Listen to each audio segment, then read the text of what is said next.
We're launching Sacred 7 Academy this week, and this is the culmination of my life work.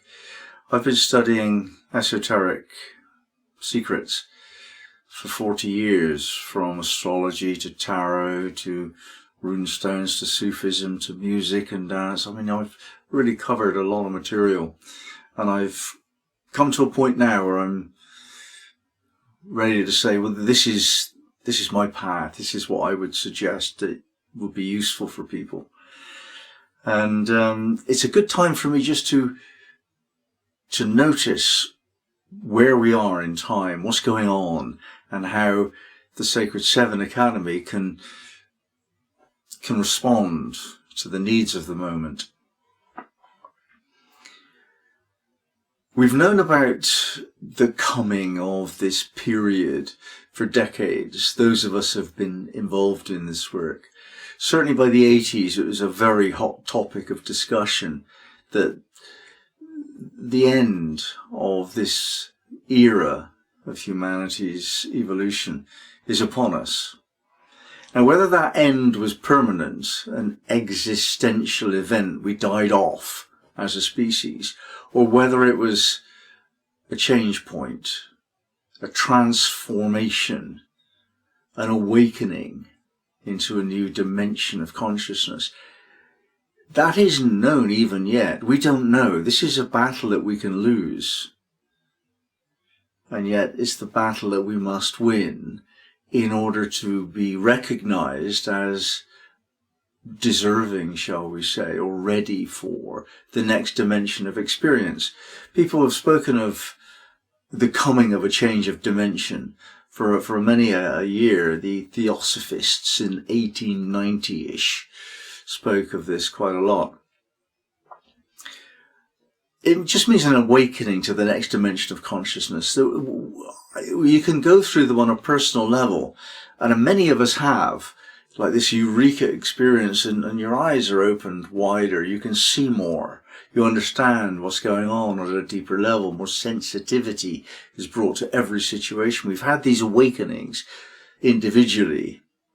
And in Sufism, they give them a name. They call these maqam shifts. Maqam is table. You just go up a table. You can't fall below this table. This is the new platform. So we ratchet ourselves up in consciousness as we grow. And that's what humanity is now being offered, the opportunity to do this. And it boils down to the technology that we've developed, because technology can springboard a community to a new level of life, enjoyment of life, freedom from poverty, disease, and so on.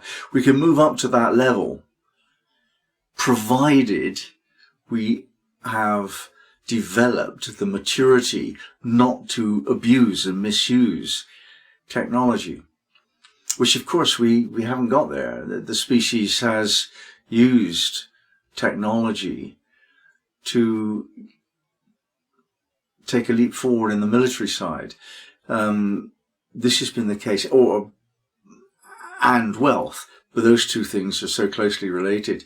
And we've created for ourselves a game plan where the chasing of money to buy the military equipment to dominate neighboring countries and so on, that's the game plan that our species has decided to play. And it's wrong. It's just obviously wrong. It's based on fear. And yet, if we're to be moved to the next level of consciousness, we can't take that fear with us. That level of consciousness is based in faith. Individually, we can go through. I affirm this and I believe this. But whether or not the species can continue as such, I think this is to be resolved in the battle on hand. And the leading edge of the technology that we're now endangered by is, of course, artificial intelligence. It would be better called alien intelligence, really, because it's real. It's just so far beyond us that we can't understand it. And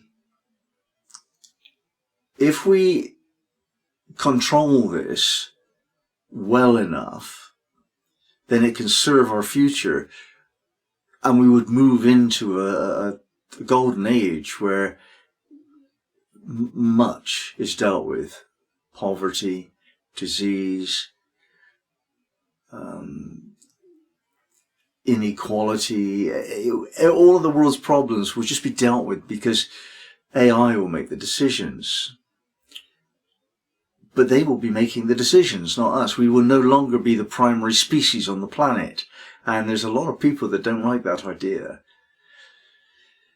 If you're afraid of the AI, then of course you won't like the idea, because you will see them as the enemy that have come to enslave us further. I mean, we're already enslaved by the billionaires for all intents and purposes, with the exception of very, very few of us that have done the necessary to escape. But most people are enslaved. And yet, the AI could do the very opposite in freedom and give us freedom from our slavery, provided it's set up so that we're not pursuing the same old money-based power politics. We can see this is happening in the way that social media, using algorithms, are crafting the input that we have, so that we only get to see what we're expecting to see.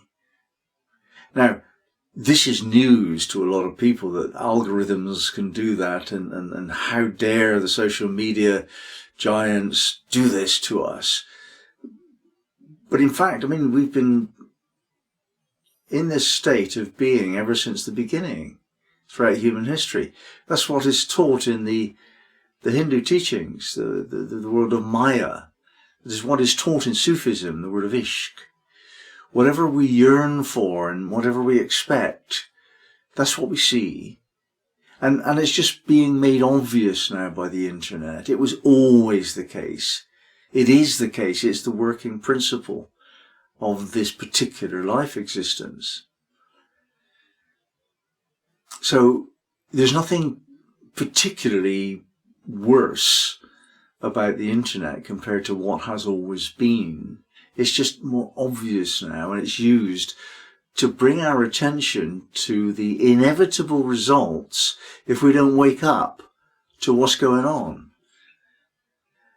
We're allowing AI to take over and to become the commanding force. We probably don't have a lot of choice anymore. It's probably the case that they've let the cat out of the bag. We can't pull it back in.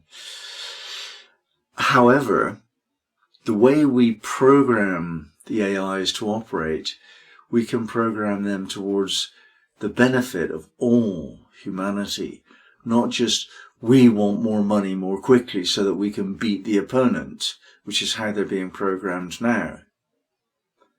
Now, those people at the leading edge of AI, they're not stupid. These are the genius intelligences of the time.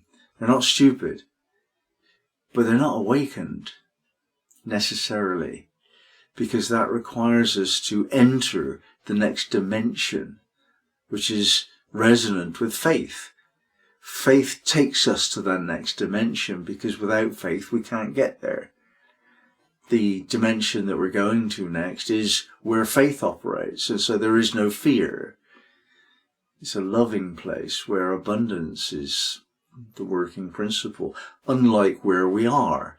Now, we have the chance of saving the species by telling people this, especially people that make decisions about the use of AI and the programming of AI. So we can do the best we can.